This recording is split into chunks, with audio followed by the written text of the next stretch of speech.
শুভ জন্মাষ্টমীর শুভেচ্ছা জানাই সকলকে। আশা করছি সকলে ভালো আছো, সুস্থ আছো। আমার চ্যানেলের নতুন একটা ব্লগে অনেক স্বাগত। আজকে জন্মাষ্টমীর দিন সকালবেলা উঠে আমি গোপালকে জাগিয়ে তুলেছি। তুলে যেটুকুনি ঠাকুর ঘর পরিষ্কার করা, ঠাকুরের বাসনপত্র মাজা সব কিছু করে এগিয়ে রেখেছি। তারপরে ঘরে এসে স্নান করে নিলাম, কারণ স্নান করে নিলে আমার এবার আর কোনো ঝামেলা থাকলো না। আমি এবার আস্তে আস্তে ধীরে ধীরে সমস্ত কাজ এক এক করে সারতে পারবো।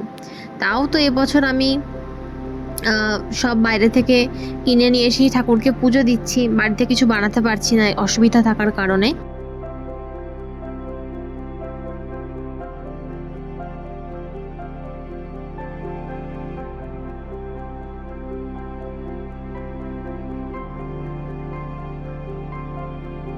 অনেক স্বাগত জানাচ্ছি। তো আমি এখন রয়েছি ঠাকুর ঘরে। এখন বাজে 11:30 সকাল। আমি স্নান করে চলে এসেছি, এবার পুজোর কাজে বসবো। এবার তো সেরকমভাবে পুজোর কিছু করতে পারছি না, তবে যেটুকুনি করছি তোমাদের সাথে শেয়ার করবো, অবশ্যই দেখে। এই জায়গাটা আমি আজকে ডেকর করেছি আমার একটুখানি নিজের হচ্ছে ওবাল সোনাকে সকালে তুলে দিয়েছি। তুলে আমি ওকে সাজাইনি এখনো অবধি, এখন ওকে সাজাবো। এখানে সব বাসন যা যা পুজোয় দেবো সেগুলো। আর রসমালাইটা কালকে যেহেতু কিনে নিয়ে এসেছি, সেজন্য জলের মধ্যে রেখেছি, ফ্রিজ তো আমাদের আমিষ। তো চলো পুজো শুরু করা যাক। তো এই যে পুজো করতে বসে পড়লাম, আর বেশি দেরি করব না, যেহেতু অষ্টমী তিথি লেগে গেছে, সেই জন্য পুজো এখন সারাদিনই করা যাবে। রাত 9টা অবধি অষ্টমী তিথি আছে আজকে। এবার জন্মাষ্টমী ব্রত যদি সঠিক পদ্ধতিতে করা হয় তাহলে সেটা অনেক নিয়ম। আমি যেহেতু জন্মাষ্টমী পুজোটা মন থেকে ভালোবেসে নিজের মতো করে করছি, ঘরোয়া পদ্ধতিতে, আমি ব্রত পালন সঠিক পদ্ধতিতে করছি না, কারণ ব্রত পালনের অনেক নিয়ম অনুষ্ঠান আচার থাকে, সেগুলো মানতে পারছি না এবছর। তো সেজন্য যেভাবে আমি নিজের মতো করে ঘরের আমার ঠাকুরকে সেবা দিচ্ছি সেটাই তোমাদের সাথে শেয়ার করছি। তো আজকে যেহেতু বাবা লোকনাথেরও জন্মতিথি, তাই জন্য কিছু বেলপাতাকে ধুয়ে নিচ্ছি, আর তুলসী পাতাগুলো ছাড়িয়ে নিলাম, কারণ তুলসী পাতার বেলপাতা আজকে দুটো অনবদ্য জিনিস পুজোয় নিবেদিত। তো এবার আমি তুলসী পাতাগুলো ছাড়িয়ে নিচ্ছি, আর তারপরে আমি গোপালের স্নান করাতে বসবো।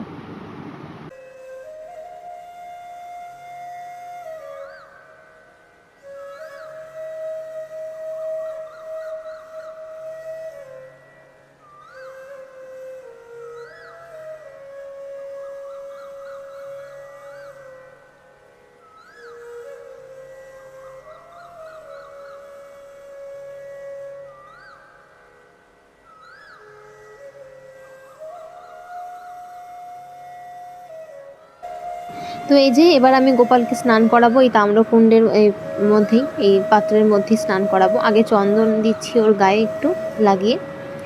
এবার আমি একে একে ঘি, দই, দুধ, মধু এবং গঙ্গা জলের সাথে এবং শুদ্ধ জলের সাথে ওকে আমি স্নান করিয়ে পরিষ্কার করে নেব। আর আমি আলাদা করে আজকে গোপালকে লেবু দিয়ে পরিষ্কার করিনি বা অন্য কিছু দিয়ে কোনো কেমিক্যাল দিয়ে করিনি। এই যে যখন দইটা দিয়ে দই, ঘি, মধু যখন গোপালের গায়ে লাগবে, তখন এমনিতেই গোপাল চকচক করবে। তোমরা এখন আমার গোপালকে দেখছো, একটু পরেও আবার দেখবে, তোমরা নিজেরাই পার্থক্যটা বুঝতে পারবে। কারণ দইটা যেহেতু টক থাকে, সেজন্য অনেকটাই গোপালকে পরিষ্কার লাগে স্নান করানোর পর। তো আমি ভালো করে দই, দুধ, ঘি, মধু দিয়ে স্নান করিয়ে নিই, তারপরে আবার কথা বলছি।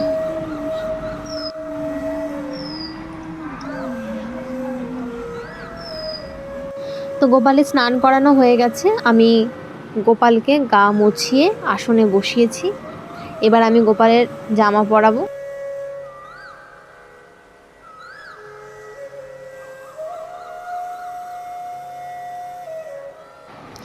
তো জন্মাষ্টমীতে ভেবেছিলাম যে একটুখানি পেছনে ডেকোরেশন কিছু করব, কিন্তু জানি না, আমি এন্ড মোমেন্টে কিছু করে উঠতে পারলাম না।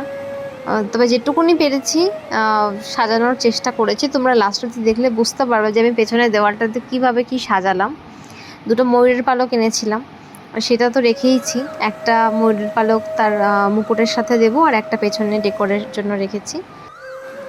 তো আমার গোপালকে বস্ত্র পরানো হয়ে গেছে, এবার মালা পরাচ্ছি, তারপর পরাবো মুকুট। আর মুকুটটা খুবই সুন্দর ছিল, কিন্তু কারুকার্য করে আমাকে ছোট করে ওকে পরাতে হয়েছে, কারণ আমাদের গোপালটা খুবই যেহেতু ছোট, তোমরা দেখে হয়তো বুঝতে পারবে।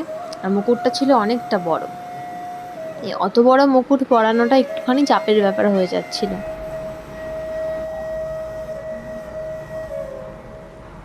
গোপালকে সাজানো সম্পূর্ণ, তোমরা দেখে নাও পুরো লুকটা।